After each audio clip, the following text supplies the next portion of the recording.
Mystic Christianity by William Walker Atkinson. Chapter 1. The Forerunner. Peculiar rumors reached the ears of the populace of Jerusalem and the encompassing countryside.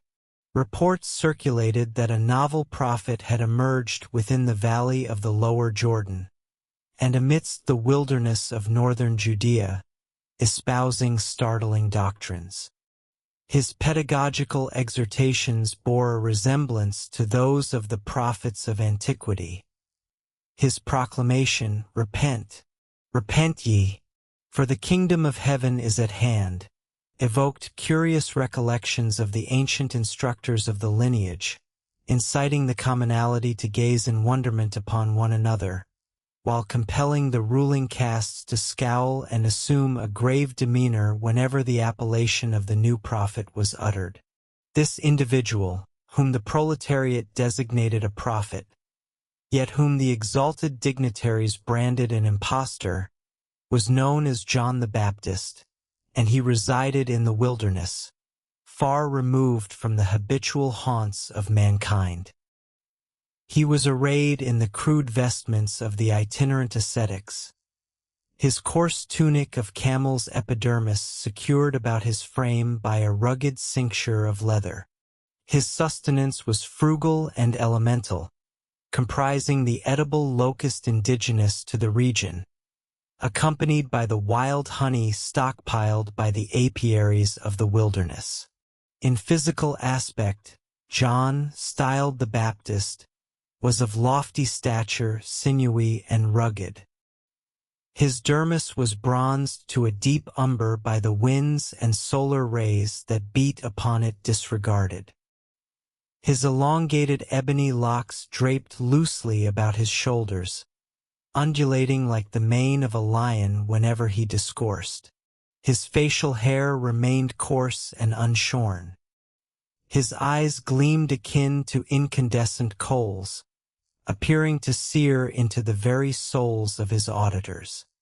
His countenance was that of the religious zealot possessing a message for the terrestrial sphere. This untamed prophet was exceedingly arduous, and his doctrines were articulated in the most vigorous phraseology. There existed neither tact, nor diplomacy, nor persuasion within his proclamation. He cast his verbal thunderbolts directly into the assembly, the sheer force and earnestness emanating from him serving to imbue his utterances with a vitality and magnetism that struck the crowd like an electric spark, knocking men from their feet and driving the truth into them as though by the detonation of a potent explosive. He informed them that the spiritual grain was to be harvested into the granaries, whereas the chaff was to be consumed as if by a fiery furnace, and that the axe was to be laid to the root of the trees that yielded not virtuous fruit. Verily, the day of Jehovah, long prophesied by the seers, was imminent for his auditors and adherents. John soon amassed a following, the populace flocking to him from all quarters of the country, even from Galilee. His disciples commenced discoursing among themselves, inquiring whether this individual might indeed be the long-promised Master, the Messiah for whom all Israel had waited for centuries. These rumors, reaching the ears of the prophet, compelled him to address the query in his sermons, declaring, "There cometh one mightier than I, subsequent to me, the latchet of whose sandals I am unworthy to stoop and unfasten. He that followeth me is mightier than I."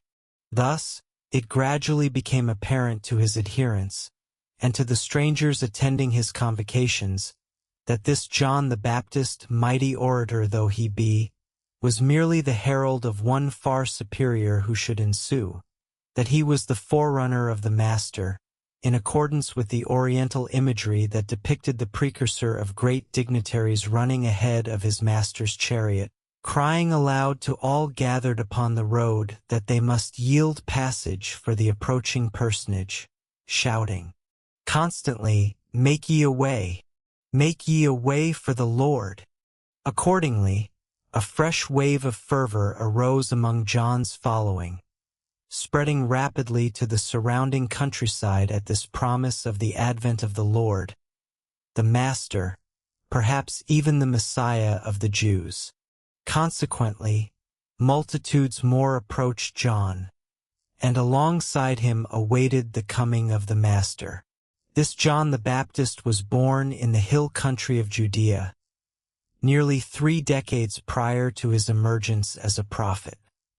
His father belonged to the priestly order or temple caste, and having attained an advanced age, lived with his elderly wife in seclusion, far removed from the clamor and confusion of the world, awaiting the gradual approach of that inevitable fate which befalls all men alike.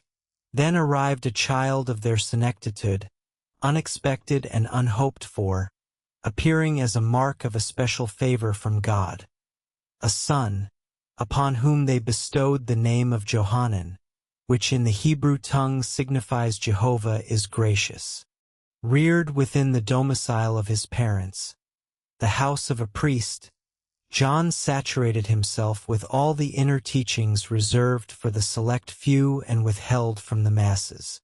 The secrets of the Kabbalah, that system of Hebrew occultism and mysticism in which the higher priests of Judea were well versed, were disclosed to him. Furthermore, occult tradition maintains that he was initiated into the inner circle of the Hebrew mystics, composed solely of priests of a specific grade and their progeny. John became an occultist and a mystic. When the youth attained the age of puberty, he departed from the home of his parents and ventured into the wilderness, looking toward the east, from whence cometh all light. In other words, he became an ascetic, dwelling in the wilderness, much as in India, even to this day, youths of the Brahmin or priestly class occasionally forsake their homes, renouncing their opulent existence to flee to the jungle, where they wander for years as ascetics, wearing a solitary garment, subsisting on the most elementary sustenance, and cultivating their spiritual consciousness. John remained a recluse until he reached the age of approximately 30 years, at which time he emerged from the wilderness to preach the coming of the Lord, in obedience to the movings of the Spirit. Let us ascertain where he was, and what actions he performed, during the 15 years of his existence in the wilderness and concealed locales of Judea. The traditions of the Essenes, preserved among occultists, state that while John was an ascetic, he imbibed the teachings of that peculiar occult brotherhood known as the Essenes.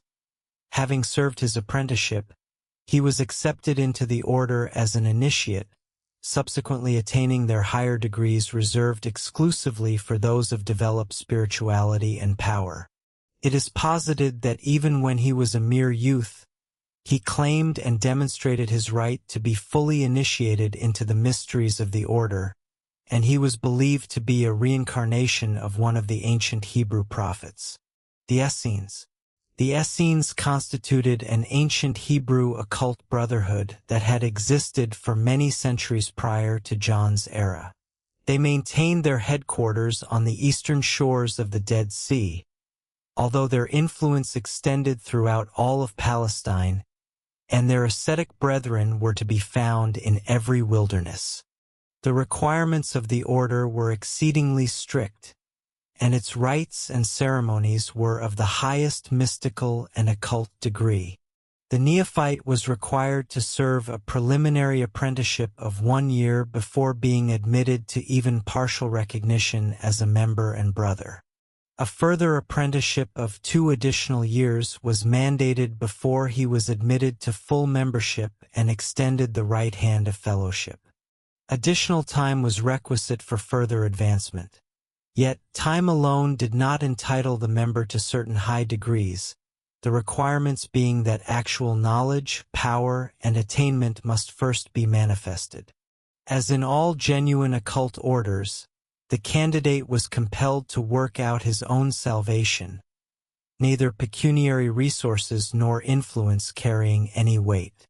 Absolute obedience to the rules of the order, absolute poverty of material possessions, and absolute sexual continence. These were the conditions of membership to be observed by neophyte and initiate alike, as well as by the high-degree master.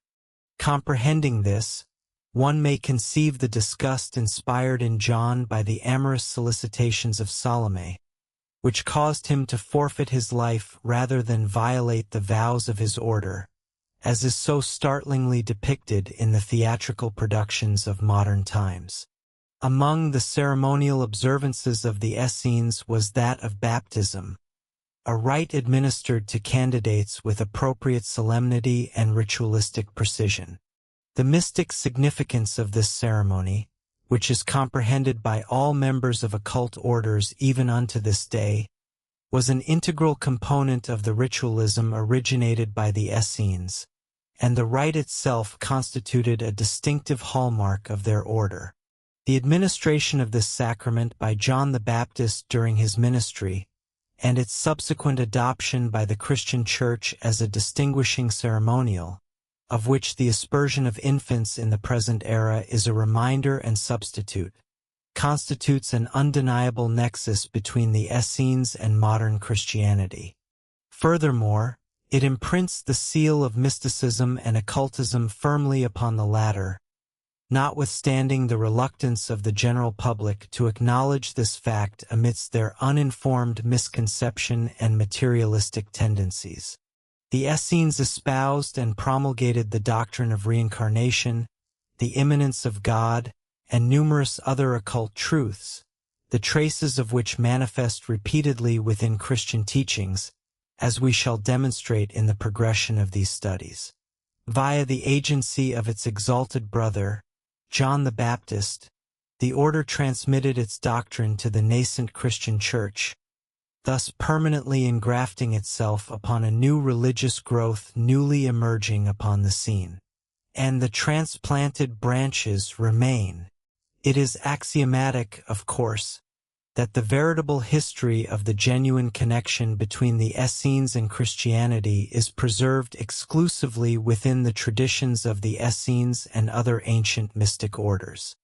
Much of this has never been committed to print but has been transmitted from preceptor to initiate over the centuries, even unto this day, among occult fraternities. However, to demonstrate to the student that we do not proffer assertions devoid of evidentiary support available to him, we would direct his attention to any authoritative reference work on the subject. For instance, should he consult the New International Encyclopedia article regarding the Essenes, he will encounter the following observations. It is an interesting question as to the extent of the debt Christianity owes to Essenism. It would appear that there existed ample opportunity for definite contact between John the Baptist and this brotherhood. His period of preparation was passed in the wilderness near the Dead Sea. His preaching of righteousness toward God and justice toward one's fellow men was in consonance with Essenism, while his insistence on baptism was in accord with the Essenic emphasis on lust rations. The same article contains the statement that the Essenic Brotherhood promulgated a specific view regarding the origin, present state, and future destiny of the soul, which was held to be pre-existent, being incarcerated within the corporeal vessel as though in a prison. John emerged from his seclusion in the wilderness when he had attained the age of approximately 30 years and commenced his ministerial labors, which extended for several years until his death at the hands of Herod. He attracted a vast and enthusiastic following, commencing with the humbler classes and subsequently encompassing a number of individuals of elevated social standing. He organized his most advanced adherents into a band of disciples, with prescribed regulations regarding fasting, worship, ceremonial rites, and the like, modeled rigorously upon those favored by the Essenes. This organization continued until the time of John's demise, when it amalgamated with the devotees of Jesus and exerted a marked influence upon the early Christian Church. As we have articulated, one of the cardinal requisites enjoined upon all of his followers was that of baptism, the Essenic rite from which he derived his familiar cognomen, the Baptist.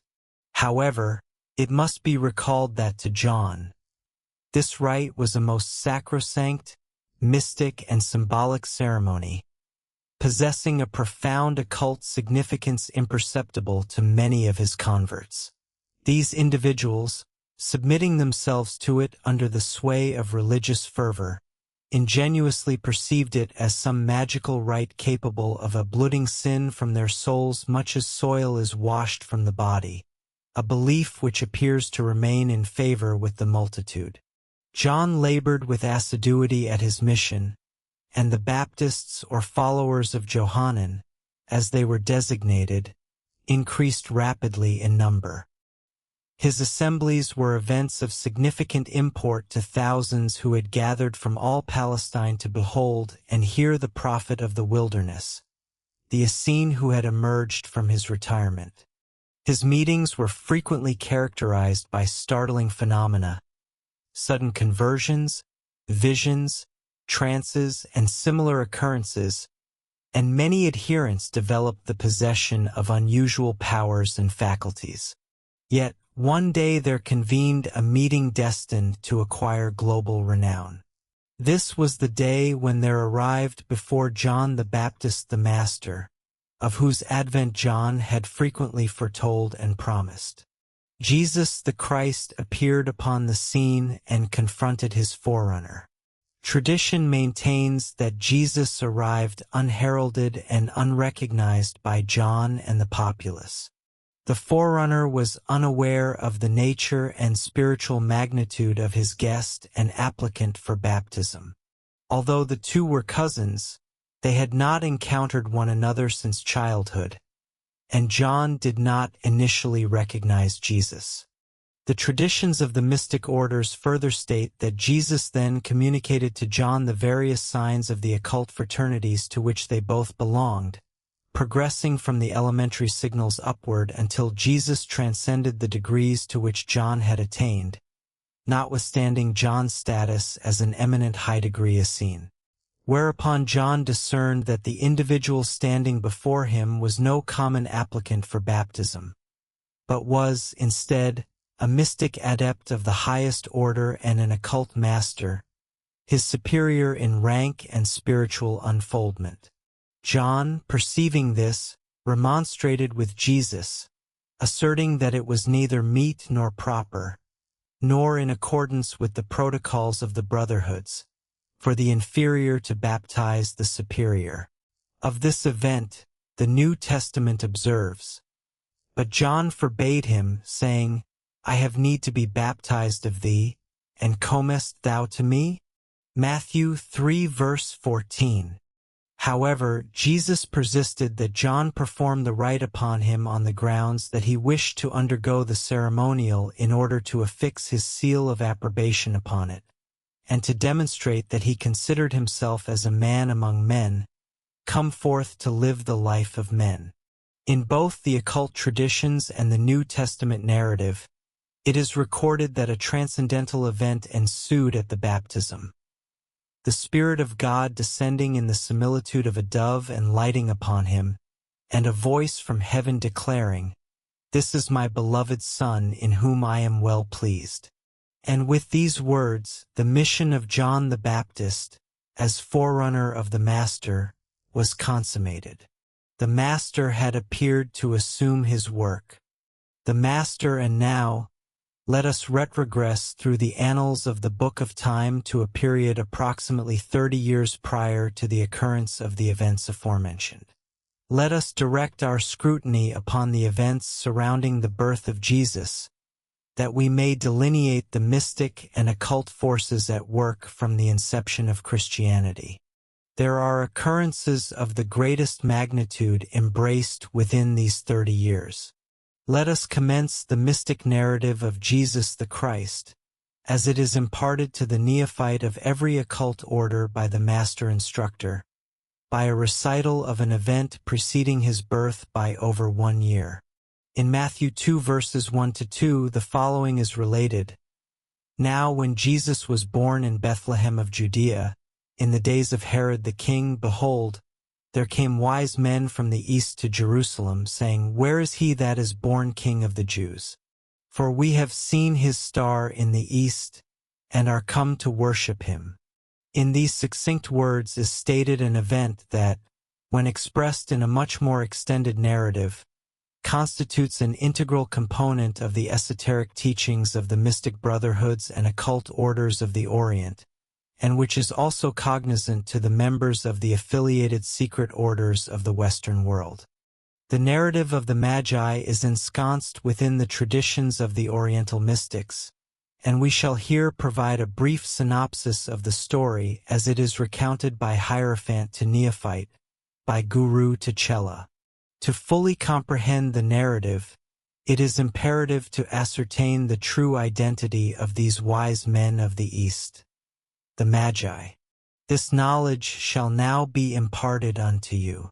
The Magi, or wise men, although the translators of the New Testament have rendered the appellation of these distant visitors as the wise men from the East, the evangelist Matthew originally employed the specific term the Magi. This distinction is evident upon reference to the original Greek texts, or the Revised Translation, which explicitly preserves the Greek terminology within a footnote. Any preeminent encyclopedia will corroborate this assertion. The designation the Magi was the precise expression utilized by Matthew in the original Greek composition of the Gospel, whereas the phrase the wise men originated with the English translators. There exists absolutely no disputation regarding this matter among biblical scholars, notwithstanding the fact that the general populace remains cognizant neither of this connection nor of the identification of the wise men with the Oriental Magians. The term Magi entered the English lexicon directly from the Greek, which, in turn, acquired it through gradual linguistic evolution from the Persian, Chaldean, Median, and Assyrian tongues. It signifies, literally, wonder worker, and was applied to the members of the occult priestly orders of Persia, Media, and Chaldea, who were mystic adepts and occult masters. Ancient history is replete with references to this fraternity. For centuries, they served as the custodians of the world's occult knowledge. Indeed, the priceless treasures of the inner teachings possessed by the race today have descended through the hands of these very men, the Magi, who tended the sacred fires of mysticism and maintained the burning of the flame. In contemplating their sacred charge, one is reminded of the verses of Edward Carpenter, the poet, who sings, "Oh, let not the flame die out, cherished age after age in its dark caverns, in its holy temples cherished, fed by pure ministers of love, let not the flame die out." The title of Magi was held in high esteem during that ancient era. However, it fell into disrepute in subsequent times due to its increasing application to practitioners of black magic, or the malevolent wonder-workers and sorcerers of those days. Yet, as a contributor to the New International Encyclopedia has accurately observed, the term is employed in its true sense by Matthew of the wise men who came from the east to Jerusalem to worship Christ. The significance of this event must be duly noted, for the Messianic doctrine was an ancient and established tenet within Zoroastrianism. The aforementioned article further remarks of the Magi. They believed in a resurrection, a future life, and the advent of a Savior. To comprehend the nature of the Magi in relation to their occult wonderworking, one must consult the lexicons, wherein it shall be ascertained that the word magic is derived from the title Magi, the term magician having originally been Magian, denoting one of the Magi. Webster defines the term magic as follows: the hidden wisdom supposed to be possessed by the Magi, relating to the occult powers of nature, mastery of secret forces in nature, etc. Thus, you may readily perceive the veracity of our assertion that these wise men, the Magi who journeyed to venerate the Christ child, were in reality the representatives of the great mystic brotherhoods and occult orders of the Orient, adepts, masters, hierophants. Consequently, we discover the occult and mystic wonder-workers, the high-degree brethren of the great Eastern lodges of mystic occultism, appearing at the very inception of the Christian narrative, thereby indicating their profound interest in the mortal nativity of the greater Master whose advent they had long awaited, the Master of Masters. Furthermore, all occultists and mystics derive pleasure and justifiable pride from the fact that the initial recognition of the divine nature of this human child originated with these Magi from the East, from the very heart of the mystic inner circles. To those self-styled Christians for whom all that is connected with mysticism and occultism savors of fiery sulfur and brimstone, we would draw attention to this intimate, primordial relationship between the masters and the master, the star in the east. Yet, the mystic chronicle commences even prior to the visitation of the Magi to Bethlehem. Did not the Magi inquire, "Where is he? We have seen his star in the east and have come to worship him"? What is signified by the phrase, "We have seen his star in the east"?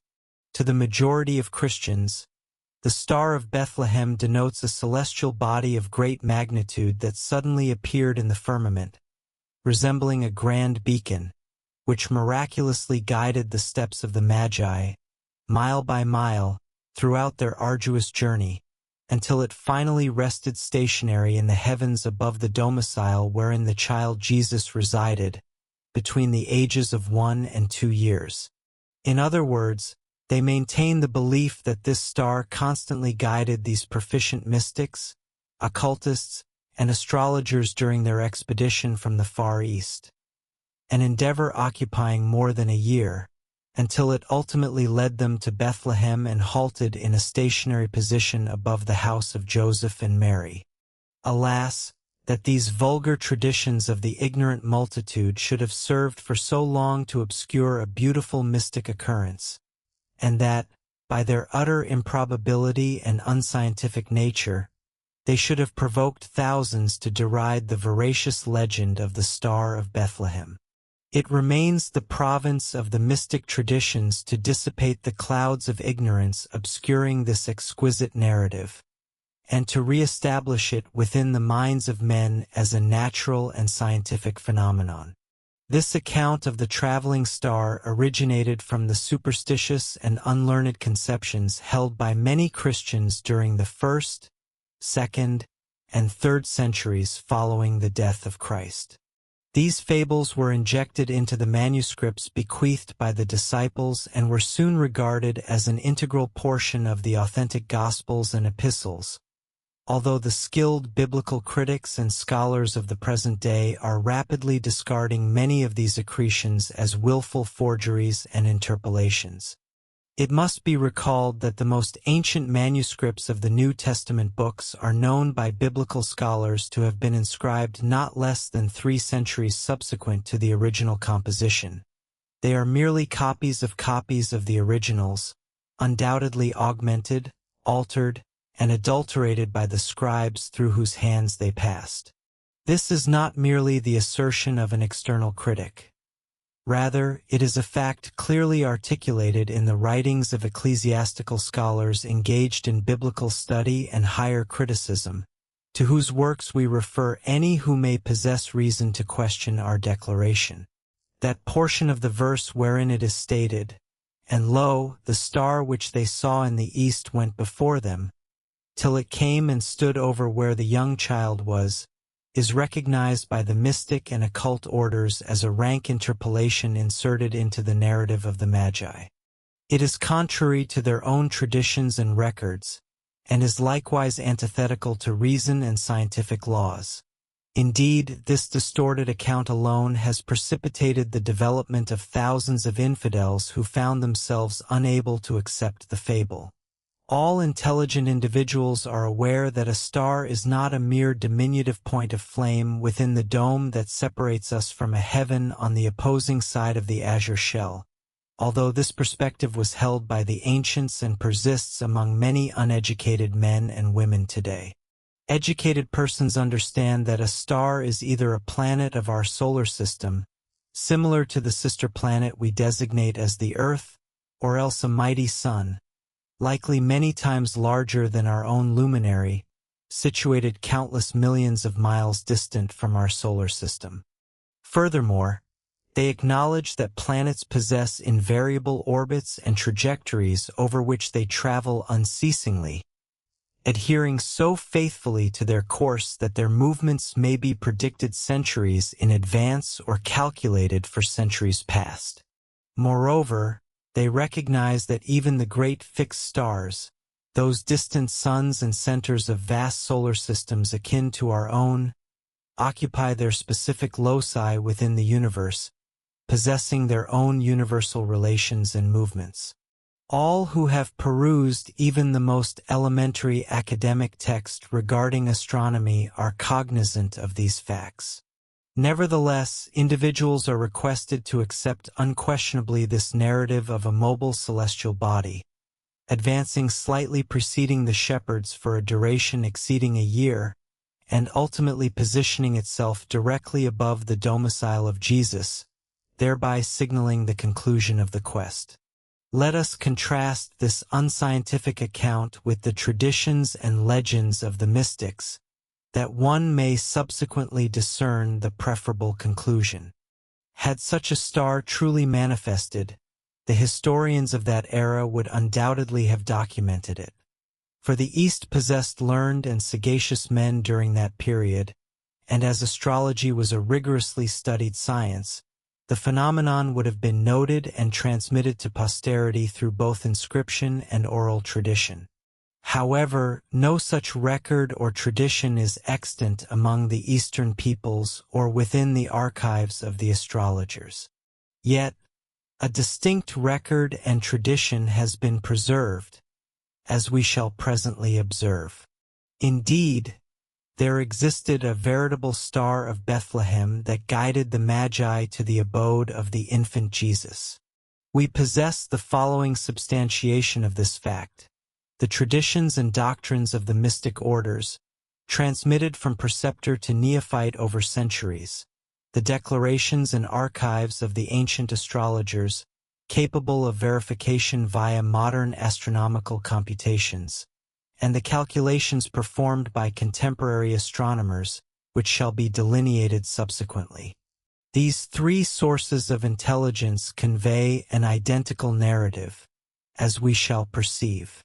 Before proceeding to an examination of this tripartite evidence, let us pause briefly to consider the relationship between the Magi and astrology. To comprehend the narrative of the Magi's visitation to Jesus, one must recall that they were the preeminent masters of astrological lore.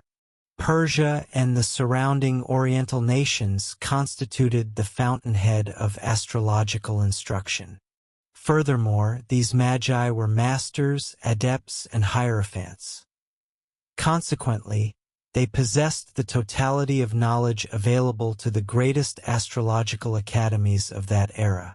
Much of their ancient astrological wisdom has been lost to contemporary humanity. Yet, to those ancient scholars, it was as rigorous a science as chemistry and astronomy are to the academicians of our own time. The Magi had long awaited the manifestation and incarnation of a great master of masters, whose appearance had been prophesied centuries prior by certain eminent occult fathers of the mystic orders, with each generation harboring the hope that the event would transpire within their era. They had been instructed that upon the occurrence of this event, they would be apprised via the planetary bodies, in accordance with the higher astrology. All students of even our modern fragmentary astrology will comprehend this premise. Thus, they maintained their vigil and meticulously scrutinized the heavens for the sign. The traditions of the occult orders apprise us that the Magi ultimately witnessed a singular planetary conjunction. Initially, the conjunction of Saturn and Jupiter within the constellation of Pisces, with these two bodies subsequently joined by the planet Mars. The three planets, situated in close proximity, created an arresting and extraordinary stellar display possessing profound astrological significance. Furthermore, the constellation of Pisces, as acknowledged by all astrologers both ancient and modern, is the constellation governing the national existence of Judea. Upon observing the predicted planetary conjunction occurring within the constellation associated with Judea, the Magi ascertained two facts: that the nativity of the Master of Masters had transpired, and that he had been born in Judea, as indicated by the constellation wherein the conjunction took place. Consequently, having calculated the precise moment of the conjunction, they embarked upon their arduous journey toward Judea in quest of the Master of Masters. Moreover, the archives of the astrologers, preserved within the Oriental occult brotherhoods and their monasteries inter alia, demonstrate that at a period several years prior to the Christian era, such a singular conjunction and combination of planets occurred in the constellation symbolizing the destinies of Judea. This event was interpreted as indicating the manifestation of an incarnation or avatar of a great divine soul, a master of masters, a mystic of mystics. It must be recalled that these orders are composed of non-Christians, individuals whom the average Christian would designate as heathens, and therefore this testimony must be regarded as devoid of bias toward Christianity or the corroboration of its legends. Thirdly, the calculations of modern astronomy demonstrate incontrovertibly that in the Roman year 747, the planets Saturn and Jupiter formed a conjunction in the constellation of Pisces, and that these two planets, remaining in close proximity, were joined by the planet Mars in the spring of 748. The renowned astronomer Kepler first performed this calculation in the year 1604, and it has subsequently been verified by modern computations. To those who might object that these events transpired 7 years prior to the commonly accepted date of Christ's nativity, we respond that any modern treatise on New Testament chronology, or any encyclopedia or reference work regarding the subject, will demonstrate that the former calculations were inaccurate by several years. Furthermore, the records of other events mentioned in the Bible, such as the census which brought Joseph and Mary to Bethlehem, enable modern biblical scholars to establish the date of Christ's birth approximately 6 or 7 years prior to the conventionally accepted time. Thus, modern research fully corroborates the astrological record and the mystic traditions. Consequently, it would appear that the advent of the wise men, the Magi, was in accordance with astrological signs, in the interpretation of which they were adepts and masters. When this truth is comprehended, how puerile and trivial appears the myth of the mobile star found in the commonly accepted exoteric version. Furthermore, the depictions of the wise men being guided by a moving celestial body traversing the firmament and ultimately remaining stationary over the cottage of Joseph, imagery with which Sunday school texts are replete, must be relegated to the same metaphorical refuse bin that contains the formerly popular Bible illustrations depicting Jehovah as a bald, elderly man with a long white beard, clad in flowing robes designed to conceal his form. Is it surprising that skeptics, infidels, and scoffers of spiritual truths have proliferated when they have been required to accept such propositions or face damnation? Furthermore, does not this connection between astrology and early Christianity constitute a rebuke to the modern Christian Church, which derides and ridicules the science of astrology as a base superstition suitable only for fools and ignoramuses? Does not this portrayal of the Magi provide a lucid perspective on that which was formerly regarded as a mere fable, a narrative to be treated with condescending amusement and taught to children, with whom the story has always been a favorite owing to their intuitive perception of an underlying truth. And now, armed with this mystic interpretation, may one not appreciate the legend alongside the children? In this context, let us once more cite the New International Encyclopedia, a standard reference work, which states, "Some of the earlier Christian fathers argued against the doctrines of the earlier astrology, while others received them in a modified form, and indeed it formed a part of the basis of their religion in the gospel narrative of the visit to Bethlehem of the wise men of the East, who were Chaldean magi or astrologers. Herein lies the testimony found in all standard reference volumes, and yet, how few are cognizant of it. To comprehend the significance of the event that compelled the Magi to journey to Bethlehem, one must realize that the advent of the Master was a preeminent subject of speculation and discourse among occultists and mystic organizations throughout the Oriental nations. It had been foretold in all tongues that a great Master would be bestowed upon the world, a mighty avatar or manifestation of deity in human form, who would incarnate to redeem the world from the materiality that threatened it. The sacred scriptures of India, Persia, Chaldea, Egypt, Media, Assyria, and diverse other realms had prophesied this momentous event for many centuries, and all the mystics and occultists yearned for the day when the Master would manifest. The Jews also possessed numerous traditions concerning the advent of a Messiah, who was to be born of the seed of David at Bethlehem. However, their Messiah was anticipated as an earthly sovereign, ordained to liberate Israel from the Roman yoke. Consequently, the Jewish tradition was regarded as of inferior significance compared to their own predictions by the mystic and occult brotherhoods of the East. To them, the event signified an avatar of deity, God in human form arriving to assume his rightful station as the Grand Master of the Universal Grand Lodge of Mystics, a descent of pure spirit into matter. This conception was certainly far more transcendent than that held by the Jews. Thus, cognizant of these truths, one may readily comprehend why the Magi pursued their quest with such ardor and enthusiasm. They traversed many arduous miles to reach Bethlehem, with over a year expended in the journey. They arrived in Bethlehem more than a year subsequent to the birth of Christ and the appearance of the star, the vision of which had initiated their quest. They sought not a newborn infant, as popular belief posits, but rather searched for a child born more than a year prior. Finally, after their protracted and weary peregrinations over hill and plain, mountain and desert, the Magi found themselves in Jerusalem, inquiring diligently regarding the whereabouts of the Master of Masters, the Promised One, whose advent had been the subject of prophecy for centuries among the Eastern peoples.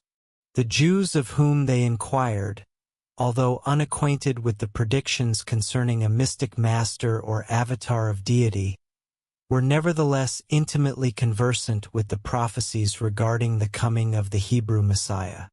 Naturally, they surmised that the Magi inquired after this expected earthly king of the Jews.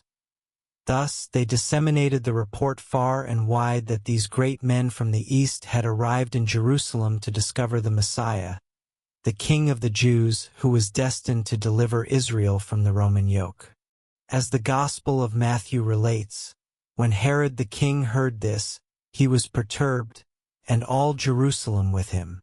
This was a natural reaction, particularly when one recalls that they anticipated the Messiah would inherit an earthly kingdom. Consequently, assembling the chief priests and scribes of Jerusalem, he commanded them to articulate the particulars concerning the prophecies of the Messiah, specifically where he was expected to be born. They responded to him, stating, "In Bethlehem of Judea, for thus have the prophets spoken." Upon hearing the testimony of the scribes and priests, the cunning Herod, who feared the actualization of this ancient Hebrew prophecy which threatened to deprive him of his throne if fulfilled, summoned the Magi to his palace and, in a private consultation, inquired of them the purpose of their search. When they informed him of the astrological indications and the star, he became even more agitated and desired to locate the dangerous child.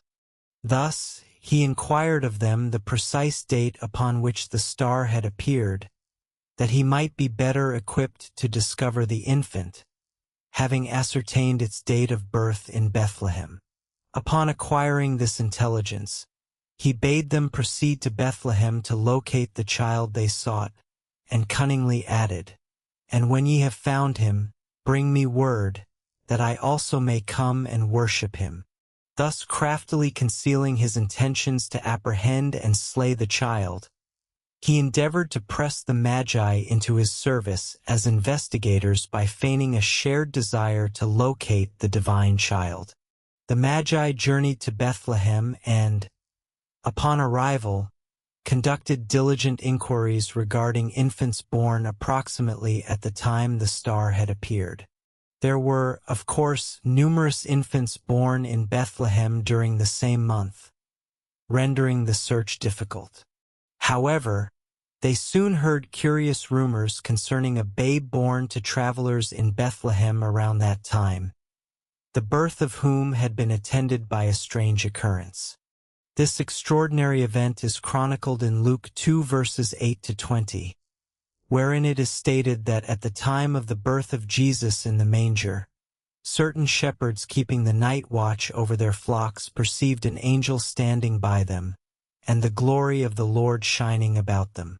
The angel bade them fear not, for to them were to be given tidings of great joy, for there was born that very day, in Bethlehem, one who was destined to be the anointed Lord of the world. The angel further instructed them that the babe would be found lying in a manger within a stable, wrapped in swaddling clothes, which was to serve as their sign. Subsequently, the location was suddenly filled with a multitude of supernatural beings praising God, singing, "Glory to God in the highest, and on earth peace and goodwill among men." The shepherds hastened to the town, where they discovered the child in the manger. Thereafter, they disseminated the report of the miraculous event accompanying the birth of the child. Consequently, the child and his parents became objects of a certain degree of public interest. Thus, when the Magi commenced their search, they were subsequently informed of this strange occurrence. They visited the abode of Joseph and Mary and beheld the babe. Making rigorous inquiry of the parents, they ascertained that the time of the child's birth corresponded exactly with the moment of the astrological signs. Then, they cast the child's horoscope and recognized that the shepherd's vision coincided with their own science, and that here, indeed, was he for whom the Eastern occultists and mystics had awaited for centuries. They had discovered the Master. The star child was before them. Then these great men of their own lands, these adepts, masters, and hierophants, prostrated themselves upon the ground before the child and offered him the salutation due only to the great occult master of masters who had arrived to assume his seat upon the throne of the Grand Master of the Great Lodge. However, the child possessed no cognition of this and merely smiled benignly at these strange men in resplendent foreign robes, reaching out his small hand toward them. Yet, occult tradition maintains that the diminutive fingers and thumb of his right hand, outstretched toward the Magi, unconsciously assumed the mystic symbol of the occult benediction used by the masters and hierophants, thus bestowing upon the worshippers that master's benediction. The infant master of masters thus imparted his first blessing to his followers and exalted worshippers. Yet his throne was not that of the Great Lodge, but a still higher station, the knees of a mother. The Magi then presented mystic and symbolic offerings to the child. Gold, frankincense, and myrrh they presented unto him. Gold, signifying the tribute offered to a ruler, constituted the first symbol. Subsequently came frankincense, the purest and rarest incense utilized by the occult and mystic brotherhoods and orders in their ceremonies and rites. When contemplating the sacred symbol of the absolute master of the universe, this frankincense served as their symbol of worship. Then, the final symbol was the myrrh, which in occult and mystic symbolism indicated the bitterness of mortal life. Bitter though pungent, preserving though stinging. This was the significance of the myrrh. That this child, although divine in his inner nature, remained mortal in corporeal form and intellect, and must accept and experience the acrid tang of existence. Myrrh, the strength of which preserves and prevents decay, yet which irritates, bites, and stings perpetually, is undoubtedly a worthy symbol of mortal life. Wise men indeed, O Magi, gold, frankincense, and myrrh. A prophecy, symbol, and revelation of the life of the Son of Man, with his immanent pure spirit. The Magi, having concluded their rites and ceremonies, departed from Bethlehem. However, they did not consign the child to oblivion. They maintained a vigilant watch over his movements until they beheld him once more. Beheld him again, you inquire? Indeed, they beheld him again. Although the canonical Gospels remain reticent regarding this matter, maintaining silence over an extended interval in the life of Jesus, the archives and traditions of the Eastern mystics are replete with esoteric intelligence concerning these unrecorded years, as we shall elucidate in due course. Though relinquished by the Magi physically, yet remaining under their benevolent guardianship, the child increased in vigor, developing in both intellect and corporeal stature. However, the Magi, having been admonished by superior intelligences within a vision, declined to return to the guileful and artful Herod. Instead, they departed for their own dominion via an alternate route. Matthew 2 verse 12. Herod awaited their return to no avail. Subsequently, upon detecting their evasion, he wrathfully decreed the massacre of all male progeny born within Bethlehem and its environs who were of 2 years of age or less. He computed this 2-year duration from the precise moment the Magi witnessed the astral phenomenon, the narrative establishing the temporal parameters as follows. Thus, he slew all male children residing in Bethlehem and all borders thereof, from the age of 2 years and under, in accordance with the chronology he had diligently ascertained from the wise men. Herod endeavored to assassinate the dreaded Messiah, the King of the Jews, who threatened to depose him from his mundane throne, by extinguishing the lives of all male infants in Bethlehem born subsequent to the astrological indications specified by the Magi. Nevertheless, this machination failed, for Joseph had been cautioned by an angel within a dream, receiving instructions to take the mother and child, flee into Egypt, and remain there until the demise of Herod. Consequently, Joseph, Mary, and Jesus fled from Herod's fury, absconding silently toward Egypt. Furthermore, occult traditions maintain that the expenditures of this journey undertaken by the impoverished carpenter and his family, a hurried migration into foreign lands, bereft of the opportunity to accrue wages en route, were defrayed by means of the gold the Magi had offered to Jesus, which they had insisted his parents sequester for his future utilization. Thus, the gold provided by these occult mystics preserved the founder of Christianity from the massacre. Yet, how inadequately has Christianity recompensed this debt? particularly when one contemplates the persecutions of the Oriental heathen by the so-called Christians throughout history. Observe, moreover, that they conveyed the child to Egypt, the domicile of mystery and occultism, the land of Isis, a fitting sanctuary for the great occult master who was to come. Additionally, occult tradition posits that on one particular night, fatigued by their arduous trek, the family halted and spent the night in the vicinity of the Sphinx and the pyramids. It is recounted that the mother and babe rested between the extended forepaws of the mighty Sphinx, which embraced them in safety and security, while Joseph cast himself upon the base before them, sleeping while maintaining his vigil. What a spectacle! The master as an infant protected by the Sphinx, that ancient occult emblem and symbol, whilst nearby, reared like formidable, watchful sentinels, stood the great pyramids of Egypt, the masterwork of Egypt's mystics, every line and inch of which symbolizes an occult teaching. Verily, Christianity is indeed cradled within the lap of mysticism. Thus concludes our first lesson.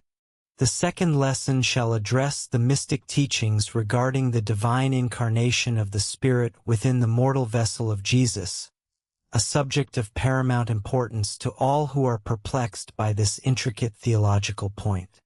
We aspire to cast the mystic light of truth upon this obscurity, which so many have found opaque, incomprehensible, and contrary to reason, natural law, and science. The mystic teachings stand as the great reconciler of faith and reason. Chapter 2. The Virgin Birth.